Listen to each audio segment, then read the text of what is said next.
Yeah. There's a guy I'm going to talk a little bit about later on, but Jeff Cooper, he's dead now, but he was one of the primary writers and thinkers in the American self-defense industry in that market. He's the guy behind the gun sights training company, if any of you are aware of that. The will to survive is not as important as the will to prevail. The answer to criminal aggression is retaliation. And if we go back to those ideas we had of aggression as self-confidence, as drive, as boldness, the answer to criminal aggression is aggression of our own. Okay? But aggression by itself is not enough, as those of you who read Penny Arcade will realise. You know? I wish I could hate you to death. You can wish all you like, it's not going to do anything. You know, it doesn't matter how angry and aggressive you are, and Gabe does get angry. You know, that's not enough. What we need, more. Directionless, unfocused aggression is useless. We need more. And that's where I'm going to talk about Cooper's principles of personal defense. There are other principles out there, there are ideas I particularly like, I think they're excellent and applied to every combative sport of context. And whether you're having an MMA bout, whether you're having a boxing match, a rapier bout, sparring in the gym, fighting for your life, controlling a suspect, it doesn't matter. These principles apply throughout. First one, alertness. Have your eyes open. What Eric Hartman, who's probably the greatest fighter race in history, something like 450 kills from 1,000 missions during World War II, what he described as the sensitive back of the neck. He said he was able to respond to threats before anyone else even realised they were there. And he said that most of his kills came when his opponent didn't even realise they were in the same sky.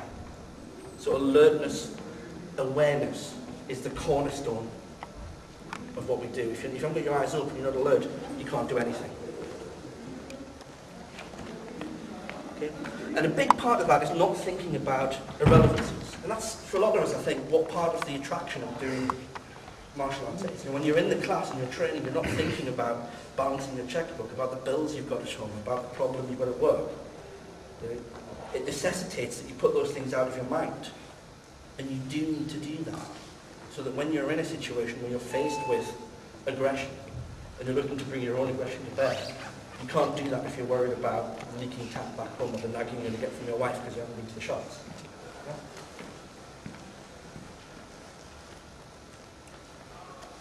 There's decisiveness, okay, to react without diagnosing.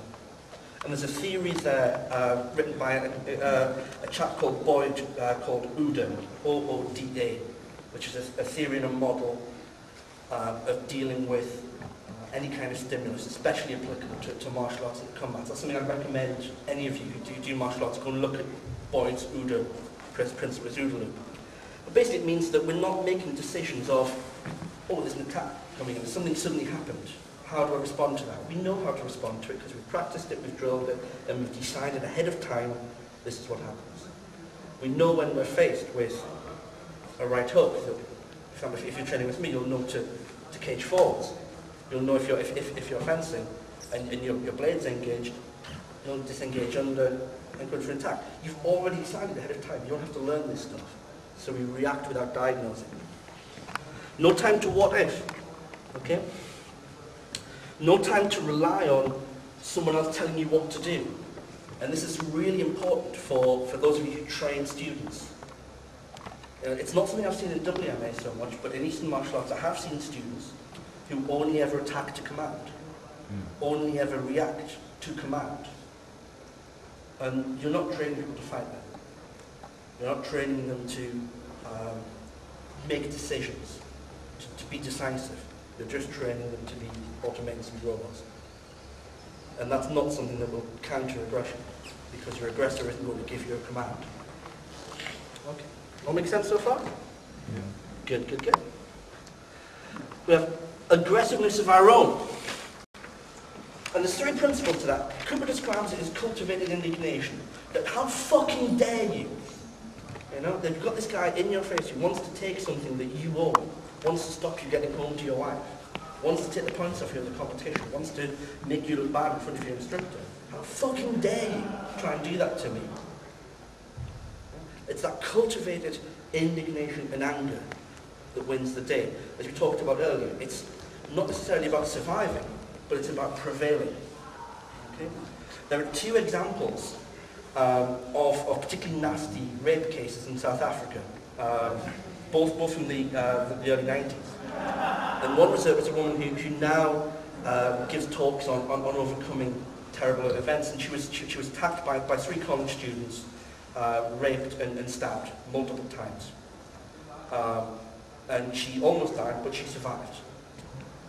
But she was raped and stabbed multiple times. A different case was a woman who was attacked on her driveway, outside of her home. She was accosted by again 3 guys, one with a knife, one with a stick, one with a gun. So they had pretty much every base covered. And she had a baby in the car. She got out of the car, these guys hid out the bushes and jumped her. And without a second's thought, this woman had no martial arts training. She pulled the knife out the guy's hand and stabbed him with it. Okay? She managed to pull the gun out the other guy's hand and threw it onto the roof of her garage. And the guy with the stick ran away. Through sudden, aggressive behaviour. You know, a she-wolf with a cub, cornered, effectively. She was able to take on and defeat a far more prepared, better armed, better physically able foe, simply through being aggressive and being decisive. She had that willingness to project her will, and she described it as, you may hurt me, her mindset, her decision, you may hurt me, you may hurt my baby, but it's going to be the hardest thing you've ever done. Okay? If I don't walk away from this, there's no fucking way you're going to.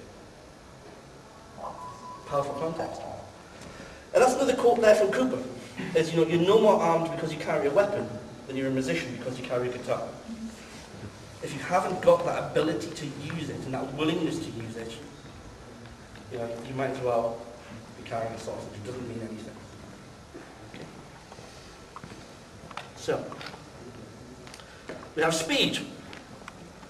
To be fast, not fair. Okay, don't give the guy a chance to react. You know, we know this when we're sparring. We know that once we've taken the tempo, we've got the measure of our opponent. We don't give him time to get his parry back on line. We go through that. It's the same thing in every other context. As Napoleon said, I may lose a battle, but I'll never lose a minute. And he relied on fast, rapid action, and was incredibly successful because of it.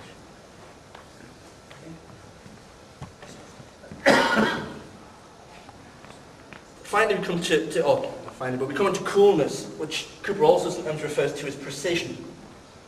The ability to choose the best option at the appropriate moment and bring it to bear effectively. Cooper makes a point of this with handguns. You've got to get your rounds on target. I think that's true of every attack, or every verbal response, every blow with your weapon has to be telling. It has to be in the right place at the right time.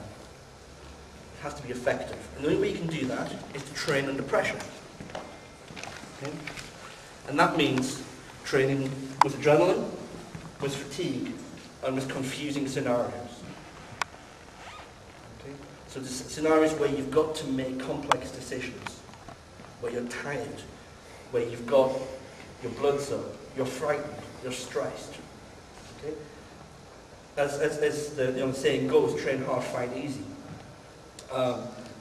If you do these things in class, then whatever happens to you in competition on the piece, out and about, will be that much easier. A friend of mine who's a very experienced jiu-jitsu guy said when he was attacked about a year or so ago, and he said, well, I've been beaten up by much better guys than these. And I've fought much scarier guys in the gym.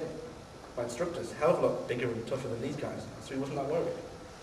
Because he'd been able to train with fear, to deal with aggression. And that's really a key point, is we have a lot of people who are used to fighting in the gym in a very controlled, relaxed environment. And that's fine, that is one of the stages of training. But they never go beyond that to deal with someone actually being aggressive to them, and actually getting in their face, and being actively trying to stop them do what they want to do. And that's something I think, especially if you're training people, or if you're training, if you're not getting this in your training, then it's something you probably need to look at yourself. And not every instructor is comfortable or is able to do that. But even just, just a little bit of feeling what that adrenaline is like, and how your control goes to pop when you've got it, I think it's very, very important. And the other thing is as well is to avoid buck fever, which is a hunting term, but being able to pick the right moment and not just, oh, there's an opportunity, go. But actually go when is right. And because we're talking about speed and decisiveness and aggression, they're all things that are going to, that we're going to have to bear in mind, but we're going to go at the right moment.